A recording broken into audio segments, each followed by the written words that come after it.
SC ST BC EWS రిజర్వేషన్లను BJP ఎట్టి పరిస్థితుల్లో రద్దు చేసే ప్రసక్తే లేదన్నారు కరీంనగర్ బీజేపీ అభ్యర్థి బండి సంజయ్. ఈ ఎన్నికల్లో కాంగ్రెస్ కు మిగిలేది గాడిద గుడ్డే అన్నారు ఆయన. రేవంత్ రెడ్డికి గాడిద గుడ్డు మీదున్న శ్రద్ధ 6 గ్యారెంటీల అమలుపై లేదని బండి సంజయ్ ఫైర్ అయ్యారు.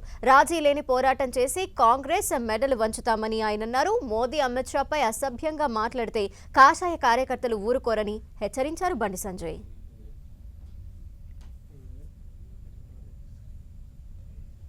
గాడిది గుడ్డు మీద గుండు సున్నా మీద ఉన్న శ్రద్ధ నీ 6 గ్యారెంటీల మీద ఎందుకు లేదో చెప్పాలి.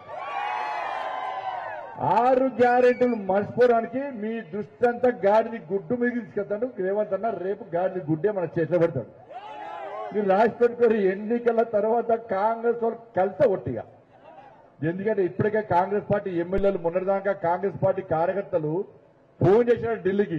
మీ పీకుడు గాను ఢిల్లీ నుంచి వచ్చి ఏం పీకిరీడా, ఢిల్లీ నుంచి రాక వస్తే 6 గ్యారెంటీలు అంటే కర్ణాటక అమలు చేస్తాం, ఇక్కడ కూడా అమలు చేస్తామని చెప్పి చెప్తే పీకిరి ఢిల్లీ. ఇవాళ ఊళ్ళలో కాంగ్రెస్ పార్టీ జెండా పట్టుకొని కరపత్రాలు పట్టుకొని తిరిగితే ఏమైనా కాంగ్రెస్ పార్టీ ఇచ్చిన 6 గ్యారెంటీలు ఏమైనా మాతో ఓట్లు వేయించుకుంటుంది. పాపం బీజేపీ వాళ్ళు కొట్లాడితే వాళ్లకు ఓటేయకుండా మీ 6 గ్యారెంటీలు చూసి మీకు ఓట్లేస్తే ఇవాళ ఎటు కాకుండా వీకిర్రు. సమాధానం చెప్పాలని చెప్పి ఇలా ప్రజలు కాంగ్రెస్ పార్టీలను నిలదీస్తే ఇవాళ రేవంత్ రెడ్డి గారితో పాటు కాంగ్రెస్ పార్టీ నాయకులంతా కూడా మన దృష్టి గాడిది గుడ్డు మీదకి తీసుకెళ్తారంటే ఒక్కసారి అలచండి. మరి మీరేమిచ్చారు కాంగ్రెస్ పార్టీ నాయకులు చెప్పాలి.